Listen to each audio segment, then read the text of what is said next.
તો નમસ્કાર મિત્રો, વાત કરીશું તો આજથી જ મિત્રો વરસાદના જે નવા રાઉન્ડની શરૂઆત છે તે થઈ જશે. ત્યાર પછી તમે જોશો તો સાંજે મિત્રો આજે 6 વાગ્યા પછી તમે જોશો તો તે ઉના છે, જુનાગઢ છે, પોરબંદર છે, ભાવનગર છે અને રાજકોટ છે. આ બધા વિસ્તારોની અંદર સાંજે મિત્રો 6 વાગ્યા પછી વરસાદની શરૂઆત છે તમને જોવા મળવાની છે. કારણ કે મિત્રો જે દરિયાકાંઠાના જે વિસ્તારો છે, રાજકોટ લગતા જે વિસ્તારો છે, ભાવનગર લગતા જે વિસ્તારો છે, જુનાગઢ લગતા જે વિસ્તારો છે અને પોરબંદર, આ બધા વિસ્તારોની અંદર સાંજે મિત્રો 6 વાગ્યા પછી વરસાદની શરૂઆત થાય તેવી પણ હાલ શક્યતાઓ છે તે પણ વ્યક્ત કરવામાં આવેલી છે. સાથે સાથે તમે જોશો તો જે મિત્રો સુરત છે, વલસાડ છે, દીવ દમણ દાદરા નગર હવેલીના જેટલા પણ વિસ્તારો છે તે પણ વિસ્તારોની અંદર સાંજે મિત્રો 6 વાગ્યા પછી વરસાદની શરૂઆત થાય તેવી પણ હાલ શક્યતાઓ છે તે પણ વ્યક્ત કરવામાં આવેલી છે. દરિયાકાંઠાના જે વિસ્તારો છે તે બધા વિસ્તારોની અંદર વરસાદ થવાની હાલ શક્યતાઓ છે તે વ્યક્ત કરવામાં છે. તે બધા વિસ્તારોની અંદર છૂટાસ્તરે હળવા મધ્યમ વરસાદ પડે તેવી પણ શક્યતાઓ છે તે પણ વ્યક્ત કરવામાં આવેલી છે. હવે સાબરકાંઠાના જે વિસ્તારો છે તે આપણને વરસાદ કેવો જોવા મળશે તેની પણ સંપૂર્ણ માહિતી આપું તો મેં જે તો તમને જે ઘોર રાઉન્ડ બતાવું છું તે બધા વિસ્તારોની અંદર હાલ વરસાદની કોઈ શક્યતાઓ છે તે વ્યક્ત કરવામાં નથી આવે. તમે સુરેન્દ્રનગર છે, મોરબી છે, જે પછી કુડા છે, વિરમગામ છે, અહેમદાબાદ છે, ધોલકા છે, નડિયાદ છે, કપડવંજ છે, હિંમતનગર છે, મહેસાણા છે, રાધનપુર છે, રાપર છે, ગાંધીધામ છે, આ બધા વિસ્તારોની અંદર વરસાદની કોઈ શક્યતાઓ છે તે વ્યક્ત કરવામાં નથી આવેલી. કારણ કે મિત્રો જે દરિયાકાંઠાના જે વિસ્તાર છે તમે જુઓ છો કે જે દરિયાકાંઠાના જે વિસ્તાર છે, કારણ કે આ બધા વિસ્તારોની અંદર વરસાદ પડે હાલ તેવી પણ શક્યતાઓ છે. કારણ કે અમે તો જે તમે અહીંયા જોશો ત્યાર પછી મિત્રો આ બધા વિસ્તારો છે તે વિસાવદરના જે વિસ્તારો છે, અમરેલી છે, ભાગસરના જે વિસ્તારો છે, આવા બધા વિસ્તારોની અંદર જેતપુર છે, આવા બધા વિસ્તારોની અંદર છૂટા સ્તરે હળવા મધ્યમ વરસાદી ઝાપટા પડે હાલ તેવી પણ શક્યતાઓ છે તે પણ વ્યક્ત કરવામાં આવેલી છે. સાથે સાથે મિત્રો તમે જોશો તો જે મિત્રો સુરત લગતા જે વિસ્તારો છે, કારણ કે તમે જુઓ જે ત્યાર પછી મિત્રો સુરત છે, બરડોલીના જે વિસ્તારો છે, થોડુંક આપણે નકશાને ઉપર કરશું તો તમે અહીંયા જોશો તો મિત્રો જે નવસારીના જે વિસ્તારો છે, આવા બધા વિસ્તારોની અંદર છૂટા સ્તરે હળવા મધ્યમ ભારે ઝાપટા પડે હાલ તેવી પણ શક્યતાઓ છે તે વ્યક્ત કરવામાં આવે છે. કોઈ જગ્યાએ અતિ ભારે વરસાદની કોઈ આગાહી નથી. કારણ કે મિત્રો અમુક જગ્યાએ અમુક ગ્રામ્ય વિસ્તારોની અંદર છૂટા સ્તરે હળવા મધ્યમ વરસાદી ઝાપટા પડવાની હાલ શક્યતાઓ છે તે પણ વ્યક્ત કરવામાં આવેલી છે. કારણ કે મિત્રો આ ગુજરાતમાં ફરીથી વરસાદી કેમ શક્યતાઓ આપણને જોવા મળી છે?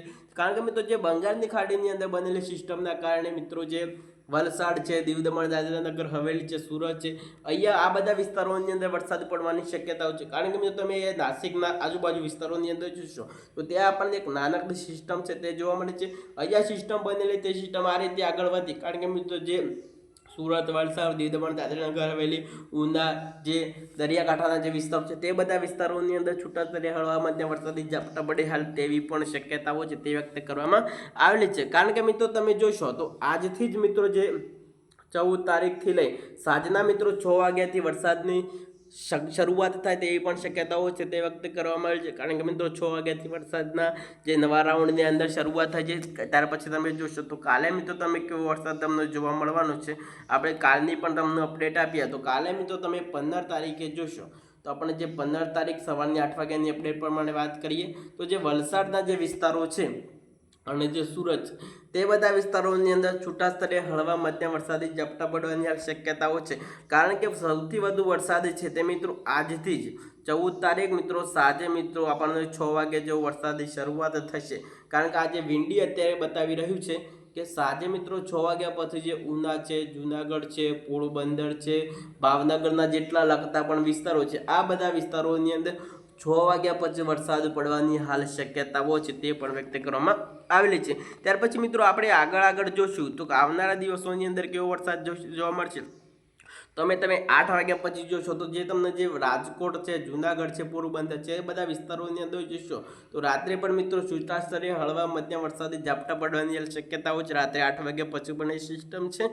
ત્યાર પછી મિત્રો આપણે જો રાત્રે પણ 10 વાગ્યા જોશો તો રાત્રે મિત્રો 10-1 વાગ્યાની અંદર જોશો તો મિત્રો આ બધા વિસ્તારોની અંદર ખૂબ ભારે વરસાદ પડશે. અને ગુજરાતમાં તમે જોશો તો એકદમ વાદળછાયું વાતાવરણ ને ખુલ્લું વાતાવરણ છે આપણને જોવા મળવાનું છે. એટલો બધો વરસાદ ભારે વરસાદ નથી પરંતુ કે અમુક જગ્યાએ મિત્રો છૂટા સ્તરે હળવા મધ્યમ વરસાદી ઝાપટા જ પડવાની હાલ શક્યતાઓ છે તે વ્યક્ત કરવામાં આવેલી છે. તમે જો આગળ ધીરે ધીરે તમે જો ત્યાર પછી મિત્રો તમે 15 તારીખની વાત કરીએ તો 15 તારીખે 2 વાગ્યાની વાત કરું, જે ઉના છે, જુનાગઢ છે, પોરબંદર છે, જામનગર છે, રાજકોટ છે, ભાવનગર છે, ત્યાર પછી મિત્રો જે વડોદરા છે, સુરત છે, વલસાડ છે, દીવ દમણ દાદરા નગર હવેલી છે, નવસારી છે, દાહોદના પણ જેટલા વિસ્તારો, આ બધા વિસ્તારોની અંદર 15 તારીખે છૂટા સ્તરે હળવા મધ્યમ વરસાદી ઝાપટા પડવાની હાલ શક્યતાઓ છે તે વ્યક્ત કરવામાં આવેલી છે. આવનારા દિવસોની અંદર વરસાદ કેવો પડશે તેની પણ સંપૂર્ણ માહિતી મેળવીએ.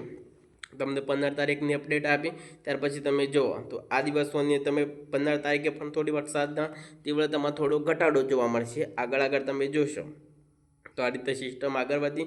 ત્યાર પછી મિત્રો આપણે 16 તારીખની વાત કરીએ તો 16 તારીખ વલસાડ, સુરત, દીવ દમણ દાદરા નગર હવેલી અને વડોદરા અને આ બધા વિસ્તારોની અંદર પણ છૂટા સ્તરે હળવા મધ્યમ વરસાદી ઝાપટા પડે હાલ તેવી પણ શક્યતાઓ છે. ત્યાર પછી મિત્રો તમે 17 તારીખે જોશો તો 17 તારીખે પણ એ સિસ્ટમ છે.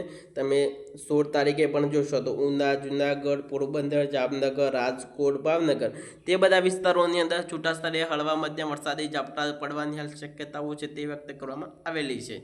ત્યાર પછી મિત્રો આપણે જો આ રીતે જ સિસ્ટમ છે તે આગળ વધવાની છે.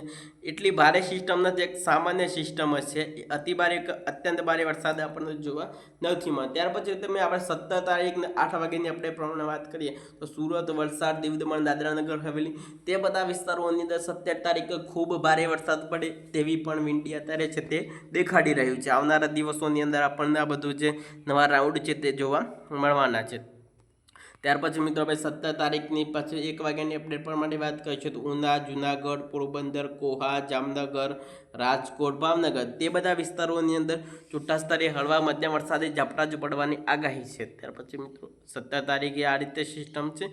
18 તારીખે કેવું વાતાવરણ આપણને જોવા મળવાનું છે, કારણ કે મિત્રો આપણે આગાહીની જો વાત કરીએ તો મિત્રો 14 તારીખથી લઈ સાંજે મિત્રો 6 વાગ્યા પછી વરસાદની શરૂઆત થશે.